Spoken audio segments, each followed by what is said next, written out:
Hello and welcome to the Basics of the Deal program. I'm Charles Fox, and together with Heidi Pemberton, we're very pleased to be able to work with you on this program, which is designed to give you many of the practical skills and much of the practical knowledge that unfortunately you probably didn't get in law school. Let me just start by introducing myself a little bit.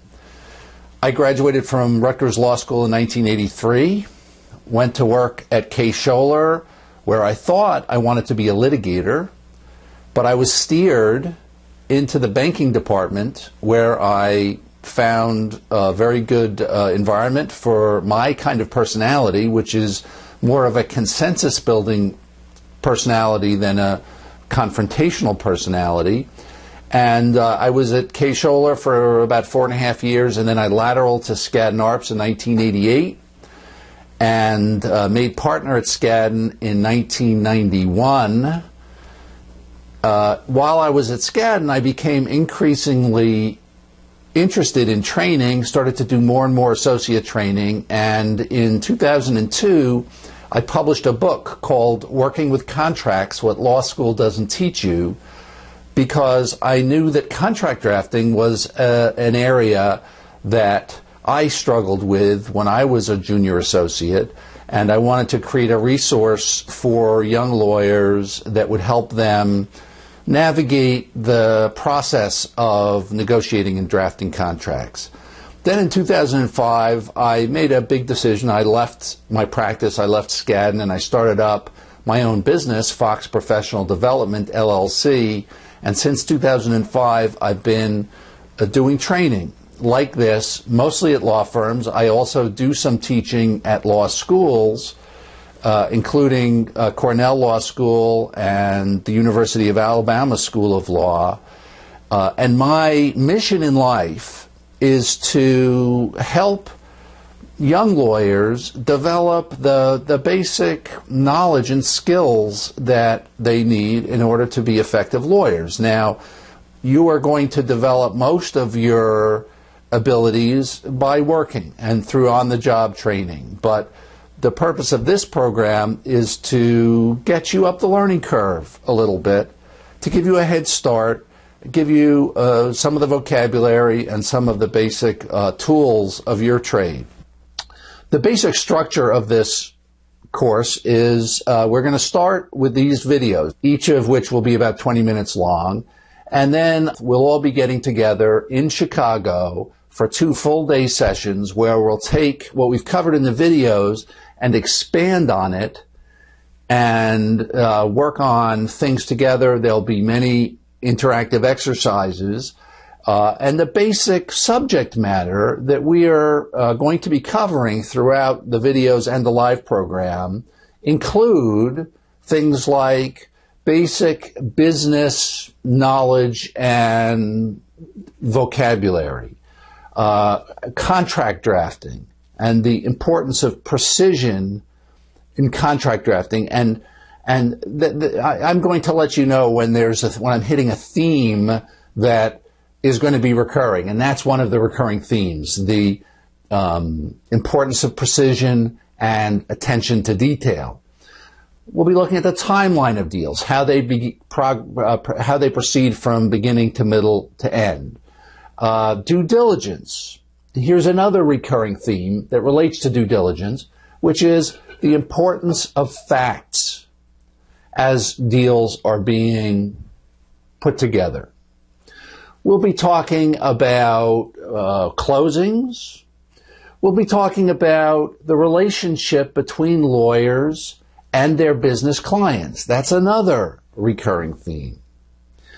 And here's yet another recurring theme. We'll be talking about entities, because the clients that you are going to be representing, for the most part, are entities. And you all took a corporations class, but what we're going to be doing is taking what you learned in that class and building on it so that you will see some of the more practical day-to-day aspects of entities and how they're used in transactions. At the end of the program in Chicago, we're going to put you all together in groups, and we're going to be giving you sets of facts and asking you to put together a presentation in which you analyze these facts, and then the facts relate to a hypothetical deal, which I'm about to describe to you. And so you're going to analyze the facts and come up with some proposals on how to deal with those facts, and then make a presentation as a group to the other groups in the class. And what we're hoping that you all take away from this after we're done, and is not that you're not going to know everything there is to know. You're not even going to know a fraction of what there is to know, because there's so much to learn. You're on a very steep learning curve now, because we all know that law schools don't teach you what you need to know to be a practicing lawyer. And by the way, here's a little secret. Law schools do even worse as it relates to getting deal lawyers or transactional lawyers up to speed. And so we're just going to be scratching the surface here, but what we're hoping is that we give you enough so that you'll understand the basic architecture of deals, the basic vocabulary of deals, and you'll have enough basic knowledge that will serve as a useful baseline to add to as you're gaining knowledge and skills on the job. What I'd like to do now is walk us through the transaction, the hypothetical transaction that we will be referring to throughout this entire program. And the transaction we'll be looking at is a leveraged acquisition. Now, you don't need to be turning into an M&A lawyer or a financing lawyer in order for this hypothetical deal to be meaningful to you. The kinds of concepts that we're going to be illustrating through the use of this transaction are generally applicable to any transaction, and that actually leads me to another point, which is everything we're talking about in this program are the basics of deals, not any particular kind of deal, although we will be using particular kinds of deals in our examples by necessity, but the basic concepts and skills are going to be useful in any kind of transaction, and that's based on a basic principle, that a deal is a deal is a deal. What deal lawyers do, whether they're M&A lawyers or real estate lawyers or restructuring lawyers or finance lawyers, when they're working on a deal, what they're doing is very similar. These things have a lot more in common than they have differences. And we're going to be focusing on the commonalities. But in the context of doing that, we have to pick some examples. And so we've picked this example, this leveraged acquisition, as a way of cementing some of the concepts that we'll be talking about. So let's walk through this transaction. And you'll see here there's a diagram, a set of diagrams, and this kind of diagramming is going to be also a recurring theme because it's very helpful in deals to be able to have a visual picture of what's going on and who's doing what to whom. So we'll be coming back to these kinds of diagrams again and again and again. So in the first case here, we've got this company called Clothes Kingdom, which has a wholly owned subsidiary called Boxy Suits Inc. And Clothes Kingdom is interested in selling this subsidiary. And it talks to several prospective buyers and finally decides to try to negotiate a deal with this one prospective buyer, which is a private equity fund called Baron Wuffett. So we'll see that the Clothes Kingdom is we now call seller, and Baron Wuffett we now call buyer, although we'll see in a little bit that maybe is not quite accurate. So these two parties enter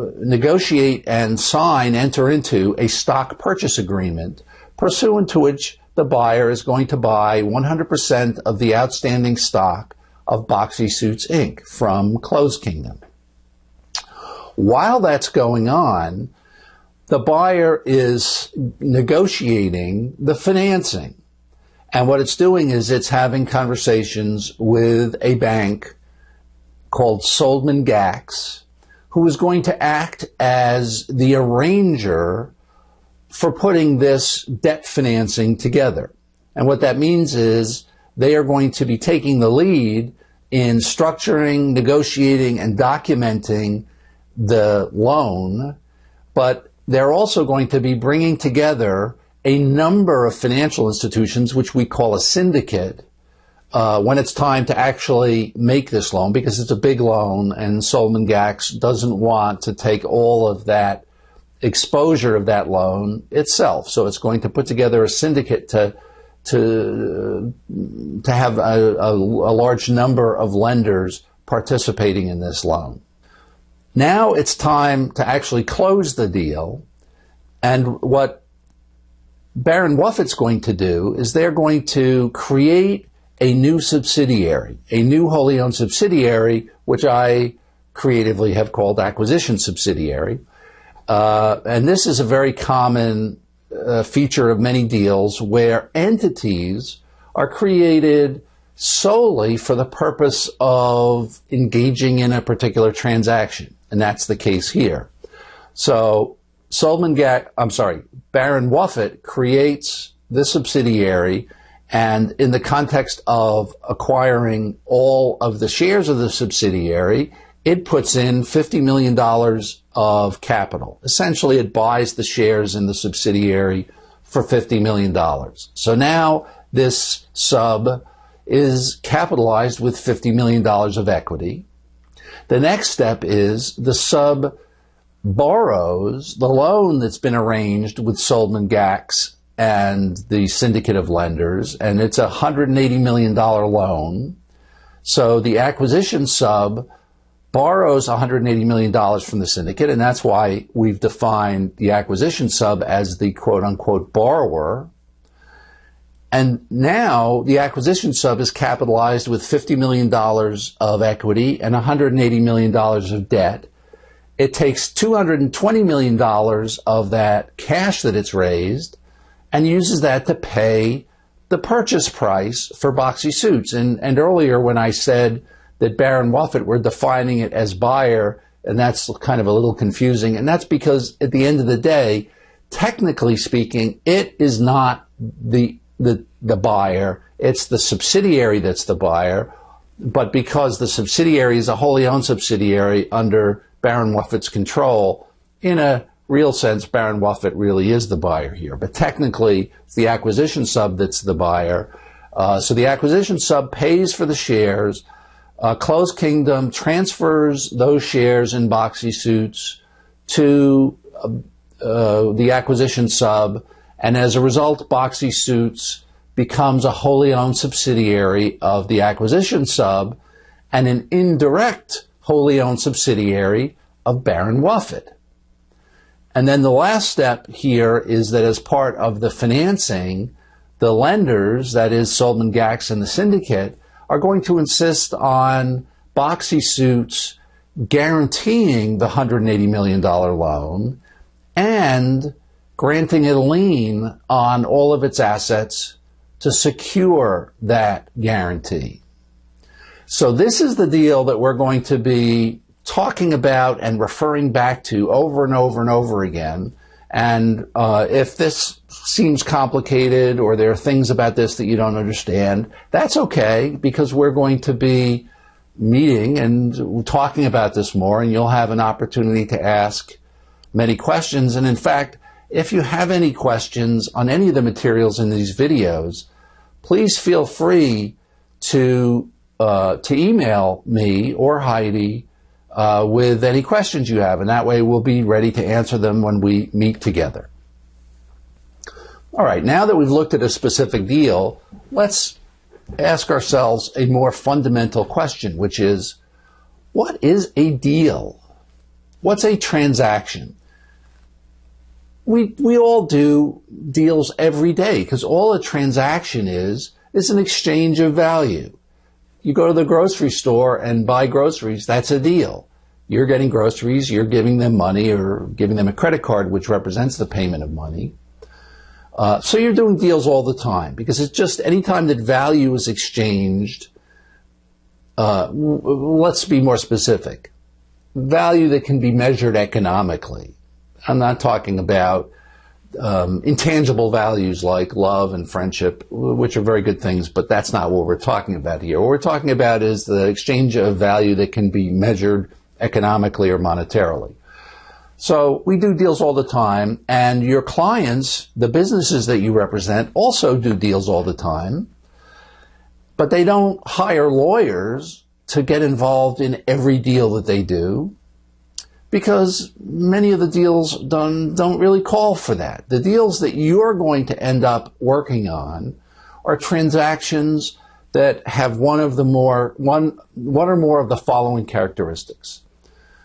They're either going to involve a lot of money, or they're going to involve complex issues, or they're going to be outside of the ordinary course of the kinds of things that your client does. It's sort of an unusual thing for them to do.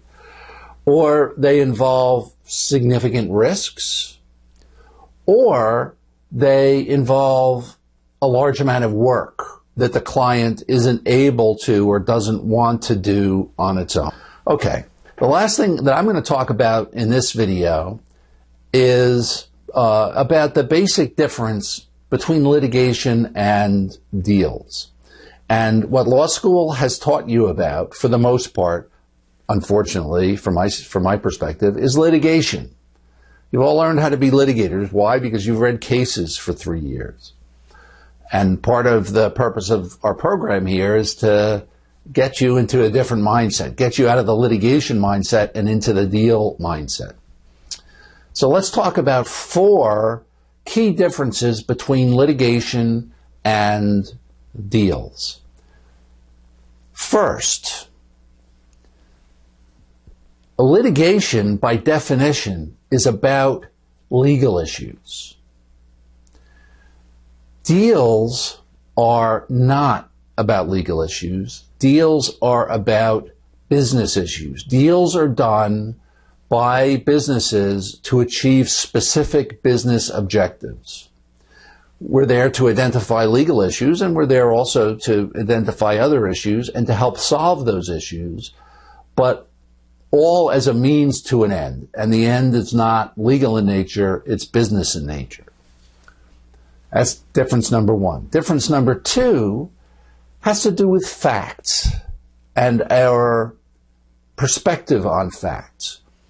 Litigation is almost always about the past. Now, in some cases, if a party is seeking injunctive relief, there may be some forward-looking factual issues in litigation. But for the most part, it's about stuff that's already happened. Deals, on the other hand, are about the present and about the future. We're focusing on what are the facts now and what could the facts be in the future, and how do we anticipate those and deal with those. So we have a very different perspective on time. Third difference between deals and litigation is that litigation is a zero-sum game, whereas a transaction isn't. And what I mean by this is that in litigation, you have a winner and a loser. In litigation, the plaintiff and the defendant have completely diverging interests. Every dollar that the plaintiff wins is a dollar that the defendant has to pay. So there's an extreme level of confrontation and conflict. Deals, on the other hand, are designed to give both parties something that they want. So even though they are contested, even though deal lawyers are representing their clients' interests, which are very often in conflict with the interests of the party on the other side, both sides to the deal are working towards a common end. And as I said earlier, if they don't want to continue that process, they can just walk away until a contract gets signed. So deals are much more a collaborative effort going towards a jointly desired end. And the last difference is the kind of writing that's involved. Litigation writing, which is the writing most of you spent all of your time in your legal writing classes doing, is expository writing, the kind of writing that you've learned how to do since you were little. Deals involve contract drafting, and as we'll see in more detail later, contract drafting is inherently different from the other kinds of writing that you're used to doing. So I hope you're eager to learn how to be a deal lawyer, because it's can be a lot of fun, can be a big challenge, but it can also be very enjoyable and very satisfying. And that's what we're going to help you be able to do throughout the course of this program. One last thing, you may be wondering about my nose. Simple answer is I cut myself shaving. So I'll see you again in one of these videos, not the next one, but I think the one after that. So until then, so long.